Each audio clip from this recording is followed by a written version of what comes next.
Impeachment கொண்டு வர்றதுக்கு அரசியலமைப்பு சட்டம் என்ன சொல்லுது? ப்ரூவ்டு மிஸ்பிஹேவியர் அப்படின்னு சொல்லுது. Proved misbehaviour or incapability. இந்த இந்த 2 அம்சங்கள் ஒரு நீதிபதியிடம் இடம்பெற்றிருக்குமே, ஆனால் அந்த நீதிபதிக்கு எதிராக நீங்க கண்டன தீர்மானம் கொண்டு வரலாங்க. அப்போ ஜுடிஷியல் இர்ரெஸ்பான்சிபிலிட்டி அப்படிங்கிற பதத்தை வந்து 2 நீதிபதிகள் வந்து ஜி.ஆர். சுவாமிநாதன் அவருடைய உத்தரவுக்கு எதிராக பயன்படுத்தி இருக்கிறார்கள்னா, அப்போ he is not fit for the post. ஏன்னா அந்த மிஸ்பிஹேவியர்னா அதுக்கு அர்த்தம் என்னன்னு சொல்றாங்க. டிஸ்ஹானர், லேக் ஆஃப் இன்டெகிரிட்டி அப்படின்னு சொல்லி அதுக்கு சில டெஃபனிஷன்ஸ் கொடுக்குறாங்க. அதில் ஒன்று வந்து பாத்தீங்கன்னா failure to perform their duties. இப்படி ஒவ்வொன்றுக்கும் வந்து ஒரு 4-5 விளக்கங்கள் வந்து அந்த ப்ரூவ்ட் மிஸ்பிஹேவியருக்கு கொடுக்கப்படுது. அப்ப அந்த விளக்கங்களுக்கு வந்து இவர் பொருத்தமாக இருக்கிறார். இவருடைய தீர்ப்புகள் வந்து அந்த விளக்கத்தை வந்து விளக்கத்திற்கு ப்ரூவ்டு மிஸ்பிஹேவியருக்கு ஏற்ற போல் இருக்கிறது அப்படிங்கிறதுனாலதான் இவர் மீது இம்பீச்மெண்ட் கொண்டு வரப்படுகிறதே தவிர, ஏதோ ஜி.ஆர். சாமிநாதனுடைய ஒரு தீர்ப்பு வந்து நமக்கு எதிராக இருக்கு, இல்ல இந்த ஒரு தீர்ப்பினால் பாதிக்கப்பட்டதற்காக இதை கொண்டு வர்றாங்கன்னு இல்லை.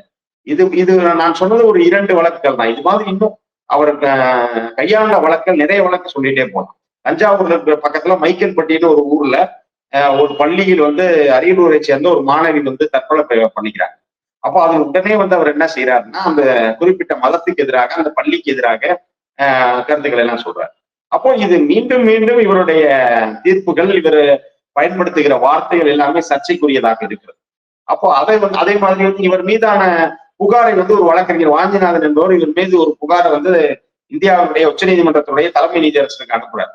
ஆனா அந்த கண்டென்ட் என்னங்கிறத இங்கே மதுரையில் இருக்கக்கூடிய அதிமுக, பாஜக வழக்கறிஞர்கள் அதை வெளியிடுகிறார். அப்போ நான் சொன்னேன் இல்லையா, அந்த ப்ரூவ்டு மிஸ்பிஹேவியருக்கு ஒரு லேக் ஆஃப் இன்டெகிரிட்டி அப்படின்னு சொன்னேன்ல. லேக் ஆஃப் இன்டெகிரிட்டி அப்படின்னா ஒரு நம்பகத்தன்மை இல்லாமல் இருப்பது. இப்போ நீங்க ஒரு நீதியரசரா இருக்கீங்க, உங்கள்கிட்ட ஒரு அரசு ஆவணங்கள் இருக்கிறதுனா அது எப்படி ஒரு 3ஆம் நபருக்கு போய் அது வெளியாகுது? எப்படி யார் வெளியிட்டு இருக்க முடியும்?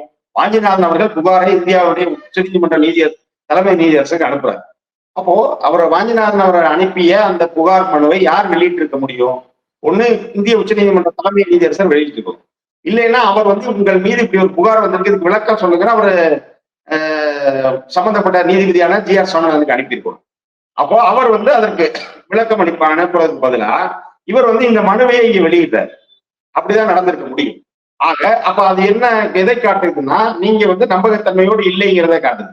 இப்படி அந்த இந்திய அரசியலமைப்பு சட்டம் இம்பீச்மெண்ட் கொண்டு வருவதற்கு என்னென்ன வரையறையெல்லாம் சொல்லுதோ அந்த வரையறைக்கு இந்த குறிப்பிட்ட நீதியரசர் பொருந்துகிற காரணத்தினாலே அவர் மீது இம்பீச்மெண்ட் தீர்மானம் கொண்டு வர வேண்டும் என்று இன்றைக்கு எதிர்கட்சிகள் முடிவெடுத்திருக்கு.